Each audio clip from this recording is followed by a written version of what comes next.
Assalamualaikum warahmatullahi wabarakatuh. Selamat pagi, salam sejahtera, saudara-saudara. Kenalkan saya Dr. Agus Hidayat Spesialis Paru.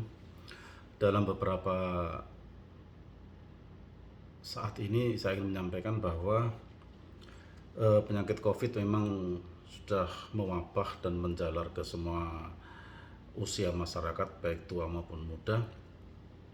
Namun di dalam kesempatan ini saya hanya ingin menitik beratkan bahwa seringkali pasien-pasien yang terkena COVID itu hanya mengandalkan obat yang harus diperoleh untuk menyembuhkan penyakitnya.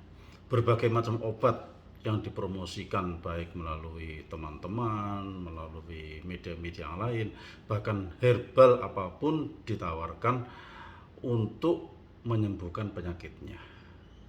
Namun ada satu hal yang dilupakan, bahwa tidak semua penyakit itu bisa disembuhkan semata-mata hanya karena obat. Beberapa pasien saya di praktek datang dengan keluhan saturasi oksigen 60. Padahal kita tahu bahwa saturasi oksigen pada orang normal minimal 93, atau pada keadaan yang biasa penyakit tertentu itu minimal 90. Pasien saya datang dengan saturasi oksigen 60. Apa yang saya kerjakan? Pertama kali adalah memberikan motivasi, semangat hidup, dibangkitkan spiritual healingnya, dibangkitkan jiwa dan spirit keagamaannya, bahwa penyakit ini semua adalah karena kehendak Tuhan Yang Maha Esa. Kita kembalikan bahwa segala macam musibah dan penyembuhan apapun pada manusia itu ada di dalam tangan, hak prerogatif Tuhan Yang Maha Esa. Motivasi ini penting karena di dalam pendekatan holistik pengobatan penyakit ada yang disebut dengan biopsiko-sosio-kultural spiritual.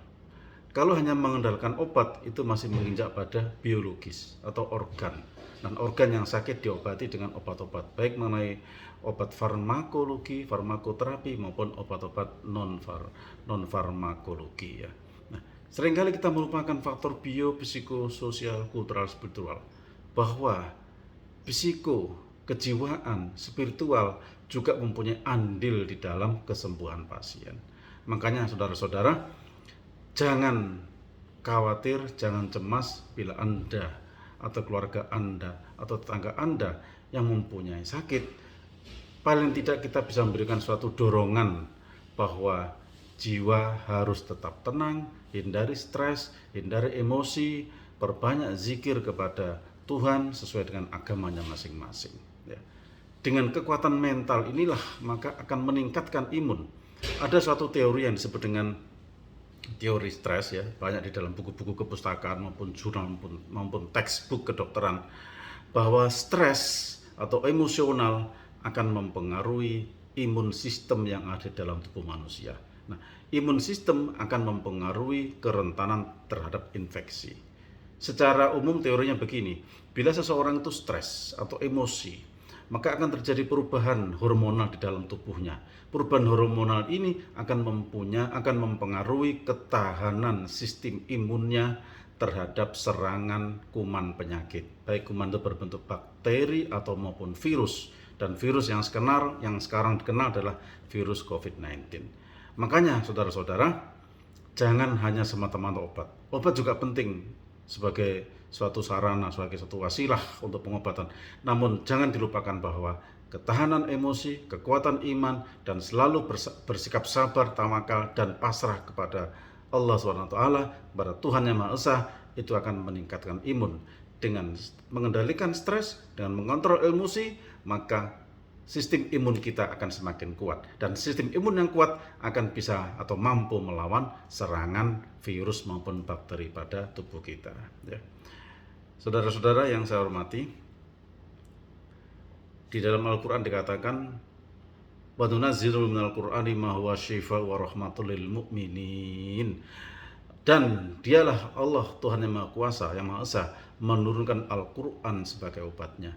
Maka di dalam kesempatan ini, di dalam pandemi COVID-19 ini, kita harus tetap mengikuti prokes Diam di rumah, hindari mobilisasi kemana-mana, tetap gunakan masker, sering cuci tangan, dan jangan lupakan, hiasilah rumah itu dengan perbanyak zikir dan doa.